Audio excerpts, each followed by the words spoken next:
request from Caroline, can you explain more how to make the portals? We'll leave it to you to decide. You have to extend. We will make tomorrow in a location to set up the structure of the first portal. Tomorrow we'll physically on the premises, on the area where we're planning. We hope that the first portal will be set up somewhere around the middle of this year, and the structure of the whole organization. And what would this portal bring us? Or what do we call a portal? If we look, a portal is an eye into the future, an eye into another dimension. That's what we call it, a portal. But if you think, the soul of the man has its own portal. And something which we never understood, something which in many cases I try to explain, and now maybe for the first time, those of you who speak about dreaming and speak about what we call opening of the soul of the man, is that how the physicality has created what I call portal for its own transportation, for its communication, for its bandwidth strength of the softer and higher order lower. What does this mean? If you look at the structure of the physicality of the man and the position of the soul of the man, you will see the portal. It's been there. It's a portal that we as human beings would never considered it. But now that we understand and we graduate into this thing, we have to. We have no choice. If we can I have the first picture, please? If we look at the skull of the man, we see within the structure of the skull of the man, the soul of the man has made a portal for itself. Very cleverly. An eye into the dimension of the physicality, an eye in the dimension of what I call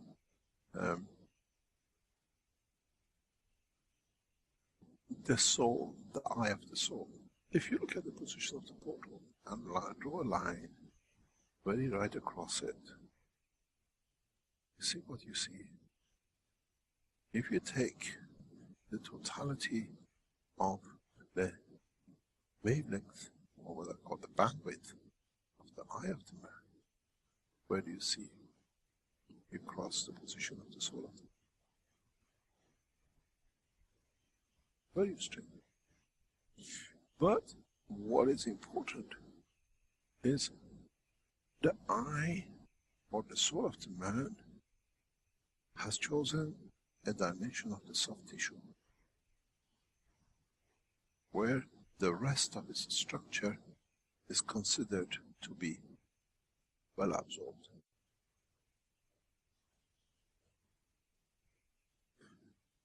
When we look into the neural system of the eye, when we look into the structure of the eye and the soul of the man, we find one of the most important portals of the Bible and itself.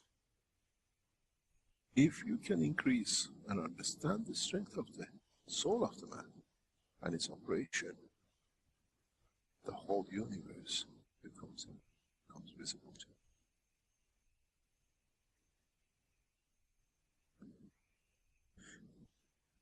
you. In the universal community, many races are like this.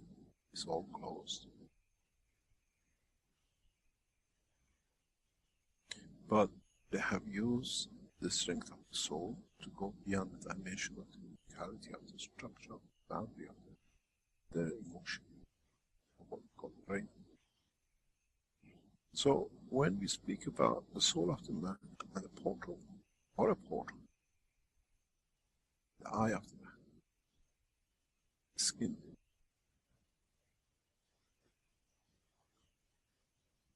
But at the same time, this skin follows the whole structure of the physicality.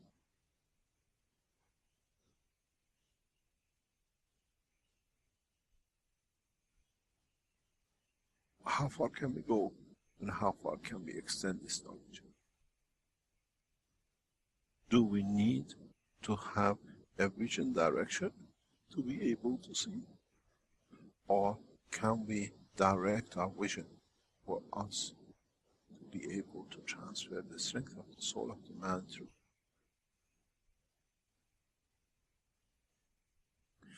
When you understand, and when humanity comes to mature enough, you'll find out that the physical eye of the man in his body as a physicality is one of the most powerful tools that a man could have been given to be able for the transportation, communication of the soul with the universe.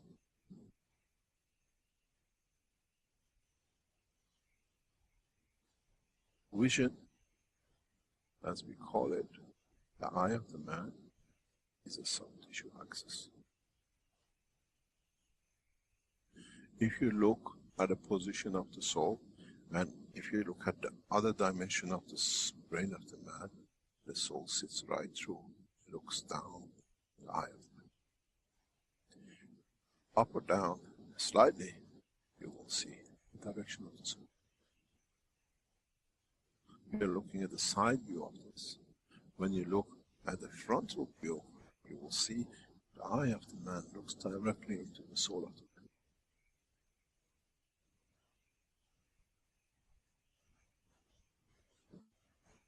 You remember very first times we started speaking about the position of the soul. I explained to you, if you can find a stereo phone, how you can locate it. So you have your stereo phone, you have your vision, you can pinpoint the position of the soul. You have to understand a very simple thing. If I draw this in a different dimension, in a very practical way, it's very simple. You have the two hemispheres of the brain. You have the two hemispheres of the brain. You have the two eyes which cross, and you have the two ears. In a way, if you draw the line right across in a very specific way, you should be able to see the dimension of the soul and the position of the soul.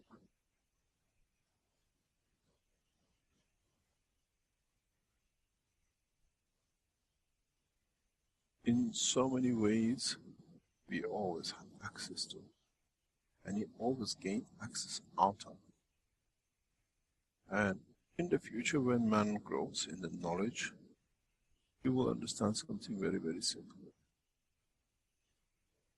And that is why when we have a dream, we have a vision.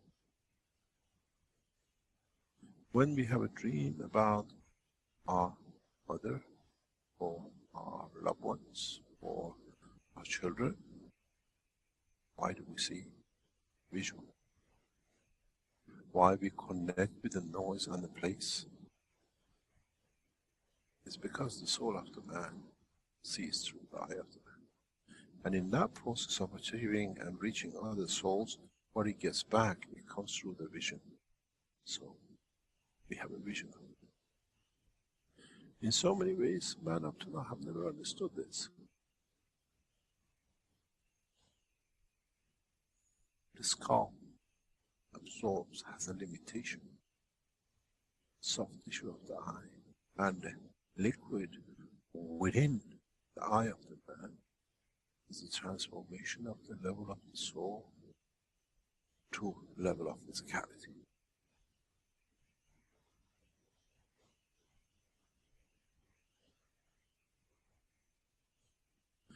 And conditions when you don't even have the eyeball. The structure which is built by ancestors in the position of the conversion sits within the eye of the man. The physicality of the eyeball is more or less irrelevant in comparison to this. This is why, if I can explain it in a simple way, our soul's portal is the eye of the man. And that's why everything we see as a dream or a connection between our soul and understanding in connection with other souls goes through the eye of the man at a given strength. But you have to understand the whole structure of the skull of the man receives other strength. At the level of the vision of the man that we see our loved ones, or we see we are in an environment, we see through the portal, through the strength of the soul, through the vision of the eye of the man, which in return from the soul of the environment and the soul of the loved ones, we see converts back into and becomes what we call the vision or memory or what we had a dream of. Then you understand something very, very simple, that even the daytime, when the man is awake and looks through his eyes, the soul is still in communication with the others, and what is still coming back, and it gets registered within the structure of physicality. So the soul of the man never sleeps, and the eye of the man never stops converting. But it comes another point. When we travel in the depths of the universe, and this vision of, or this condition of what we call visuality, or this condition of the rest and sleep disappears, because now our resting time and the sleep time is totally dependent on the rotation of the sun and the earth. In the space, there is no sun, and you're in dimensions of no time, no space, because that space is yours. There is no other space you can be in. A lot of people don't understand when we speak about no time and space in the world of the universe, because the time and the place and the space is you. Nothing exists before or after. So when you're in the depth of the space and you don't have these parameters which has literally controlled the operation of the physicality of man, is there time for rest? Or do we live through the eye of the soul of the man?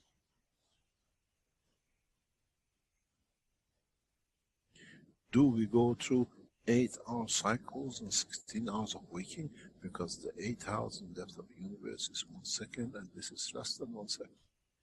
It doesn't exist. Or do we go as part of the understanding of what we call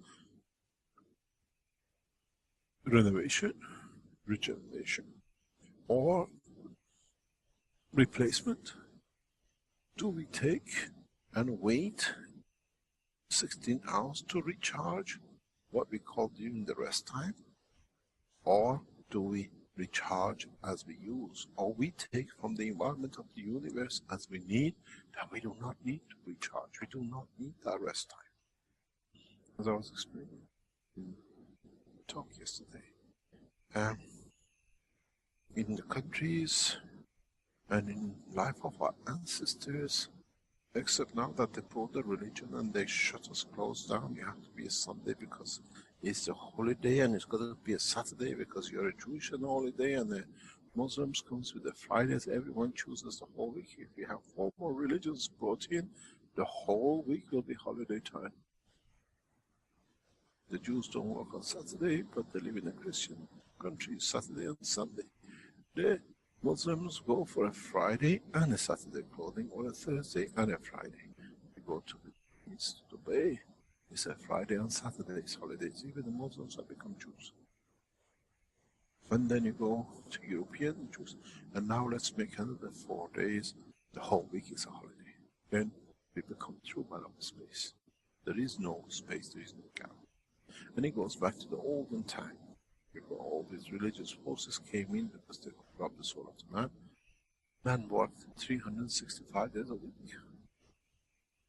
They found a day to celebrate for something, and they celebrated for something. So we go back to the origin of us on this planet. There was no weeks, there was no days, there was no time. But the difference with the world of the space, when you go into it, there is no lack of energy. Because as we use, really we replenish. Actually we don't use. We tap into the universal energy. As we use it, it gets replaced. Do I need to hawk food that one day I'm going to go hungry in space? But the food is there. It's not part of my go. It will be there as I need it. Then it comes one fundamental question. What is man going to do with the life of no tiredness, no hunger, and no dimension?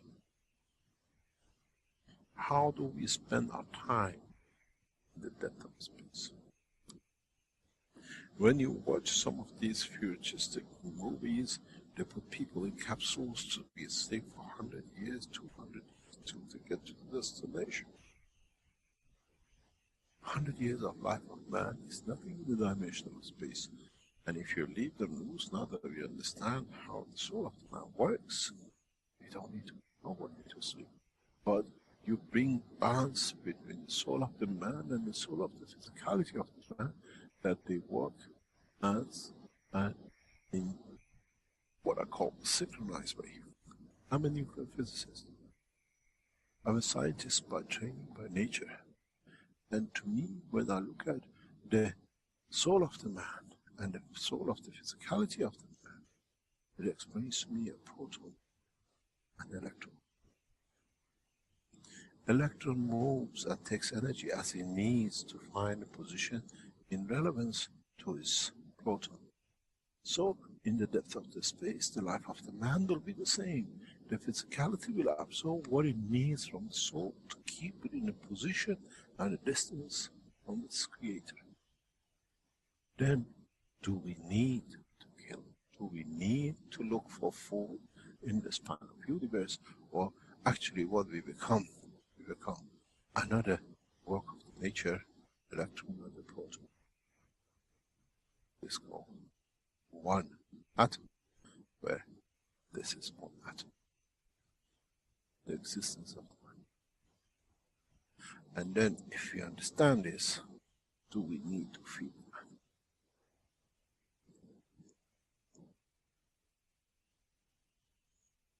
the man?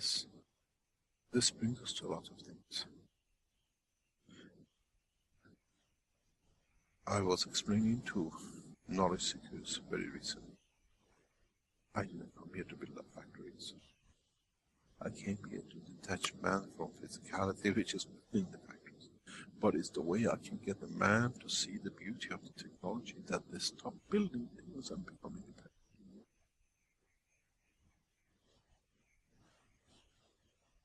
Research centers to develop new ways to understand more, but in so many ways, now that we understand, and truly we can understand how the soul of the man works, and how it manifests itself, and how it keeps its position in respect to its dimension, then is there any reality to the physicality of the man? Or is it just a mirage of fields in trying to keep in position with each other, create a vision, mirage of the physicality? Then, is there a space and time? And then, is there a time to have the space to confirm the existence?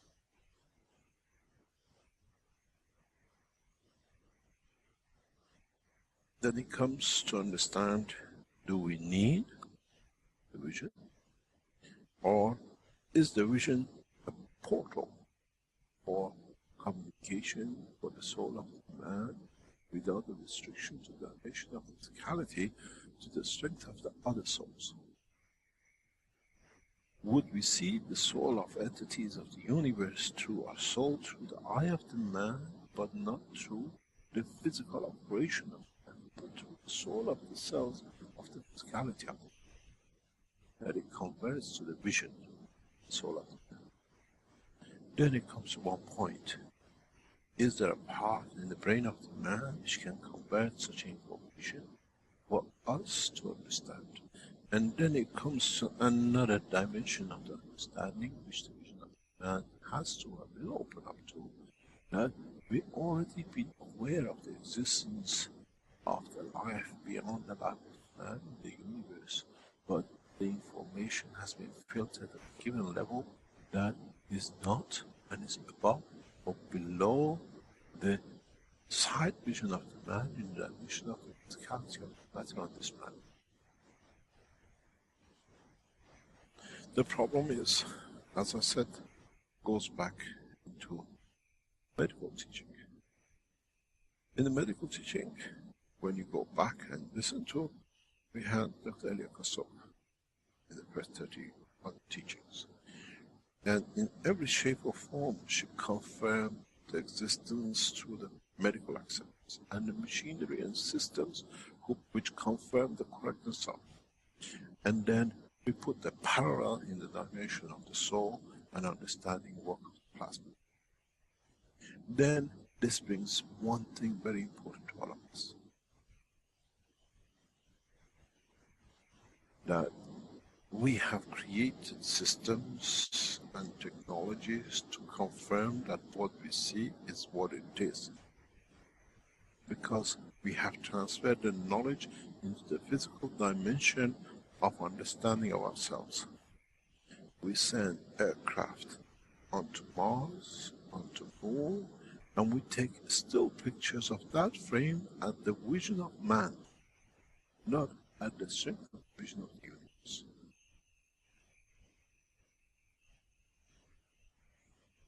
And then, because we do it, we confirm to ourselves that this is it. Because as we did with medical systems, we built systems to fit into the fallacy of the oxygen crosses the lung, and then it gets oxygenized, and we all accepted it. And now with the new technology understanding of transplasma, we understand there is no such a thing. It's just energy transfer. If you could put the banana and transfer the energy through your mouth, and the banana appears in your lymph and it becomes part of your body, you can do the same thing. Push the banana to your eye, it will go through and it gets transferred where it's got to go. And you don't need the mouth, you can just push it through the skin, and it comes part of the lymph.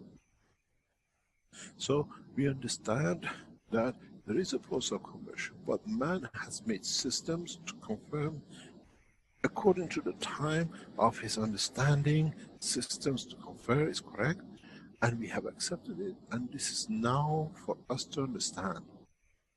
It's time to one and understand the work of the physicality of the universe is not at the level of the vision of the man, and is at the vision of the full strength spectrum of the soul of the man. We just convert it. We just take it and part which we need. In a way, if you go to the last pages of one of the books, I say that God is the creator and the man converts himself. We convert very little of it, but the love of the creator spans the whole spectrum.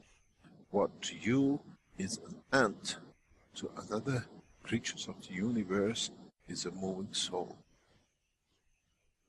Does not see the physicality.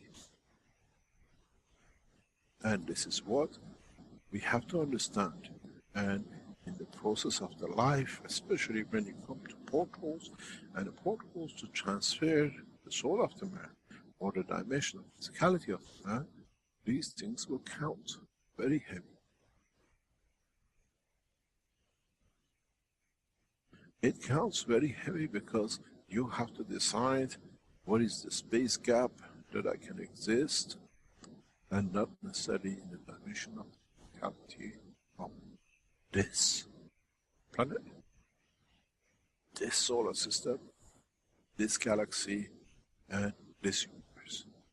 If I take the same soul, which gives the physicality of the man with 2 arms and 2 legs, and put it into another universe strength dimension, it could be nothing, it becomes one cell and cover the whole space of that universe as one cell.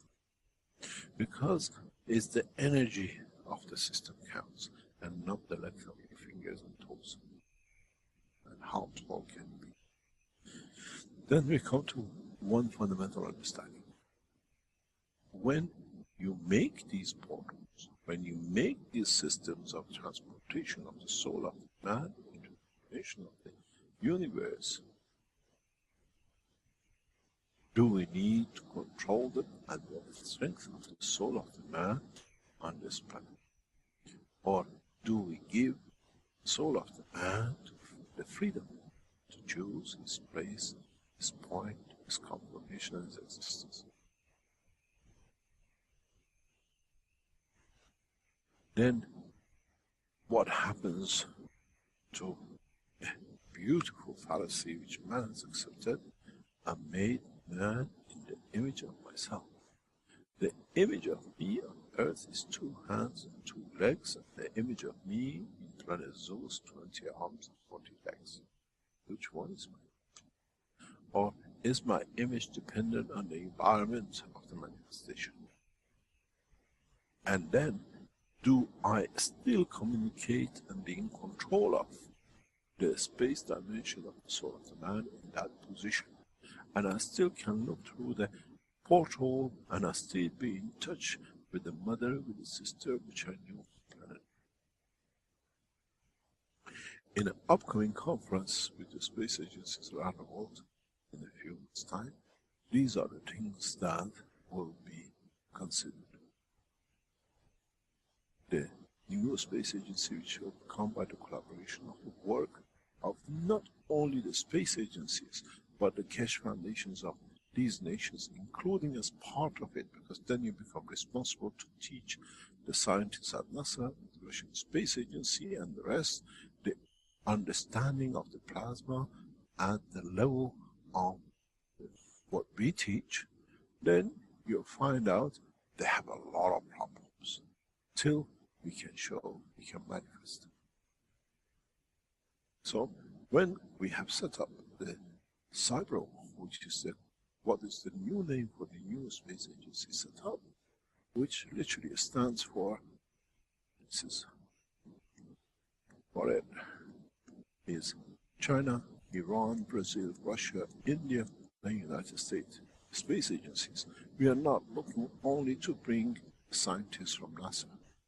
It is first comes the scientists from Keshe Foundation, who have developed the space technology in their work. So we merge the space agencies of the nations, the Keshe Foundation works of the space technology, because it's the responsibility of you to teach these guys. There is another to that what you know. Cybro.org has been registered and will start its operation in a couple of weeks. But it will be a collective space agency as part of the spaceship program to Keshe Foundation. And part of this is for you to open the eye of the space scientists of the present into understanding the book of the solar.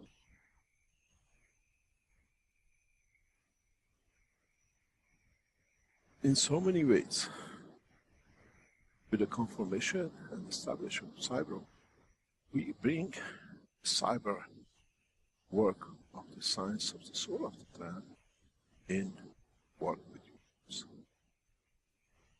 Many of you think, yes, that you is at the end for United States. I think twice and think, where does the universe sit? The creation of understanding the new technology and transferring the knowledge the way we have taught and you become wise to, and many of you are start building the space systems. You understand it, you understood it. You're building spaceships to define lines which I teach, and many of you don't understand, and some become anew. You become the teachers of these agencies. You become the teachers of the new space science.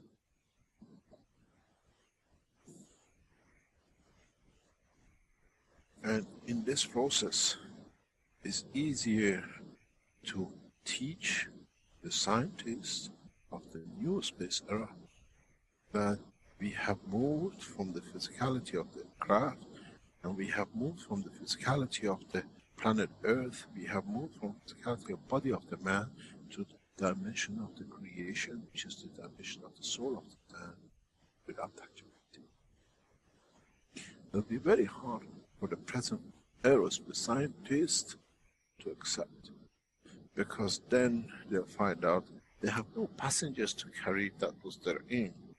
We have one of our colleagues, people we know, who is life, literally, it's a pension policy, is to complete the NASA space mission to Mars for human life landing on Mars in 2030.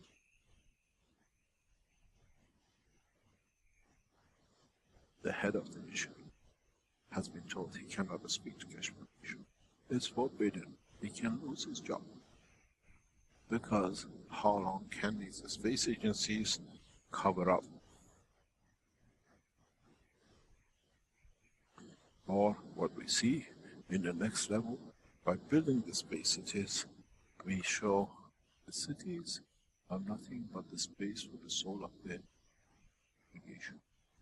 And not only on this planet, but across the